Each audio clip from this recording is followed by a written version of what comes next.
The internet has become essential. If you're looking for a job, you have to apply online. If you need to file for unemployment, you do it online.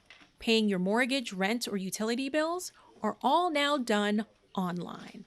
When the coronavirus pandemic caused everyone to go on a global lockdown, people were sent home to work from their laptops.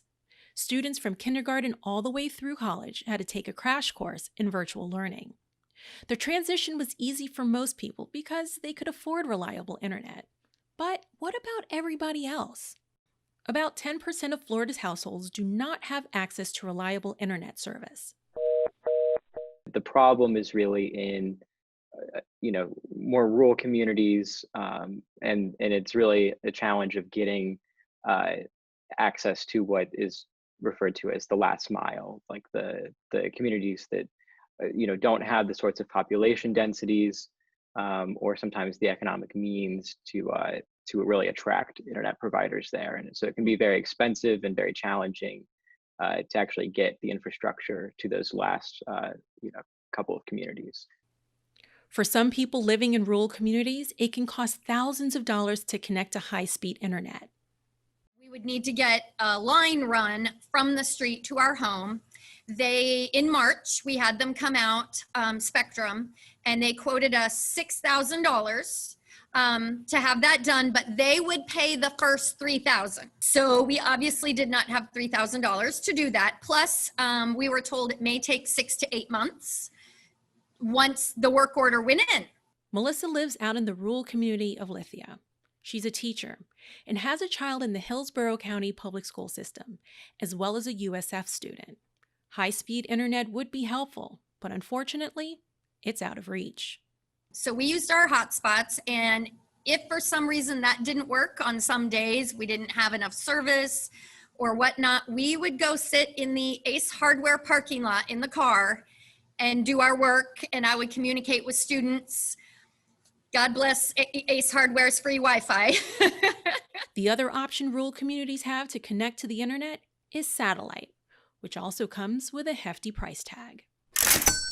Like our internet, we started off with Rapid Systems paying $89 and it didn't work. So we had to up our bill to almost $200 a month just for internet.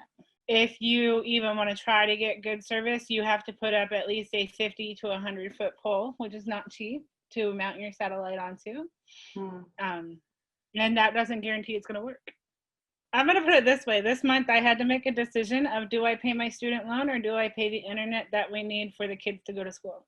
After listening to Ashley and Melissa's stories, you're probably thinking, what's the federal government doing to eliminate the digital divide in rural communities?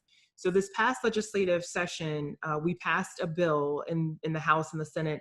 It's the Broadband Internet Service Bill, and it will allow up to $5 million in annual spending from Florida Turnpike to go towards assisting in developing broadband infrastructure. The CARES Act made some funding available to try to address the digital divide in rural areas.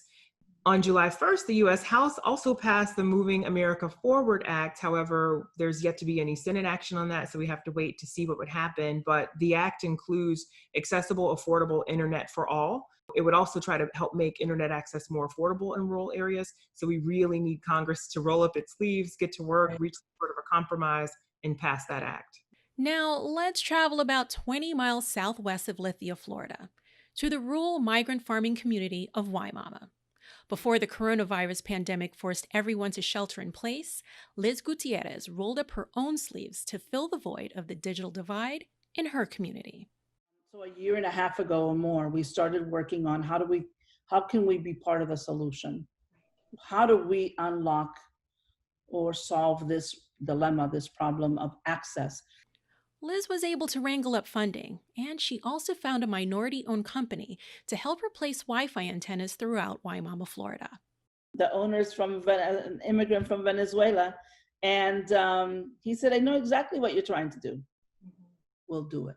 And this past summer, actually, I think it was July 14th, that we inaugurated the expansion of our free Wi-Fi network that we are calling Waimama Connects, where 450 plus families now in the second phase of development, get access to the internet for free.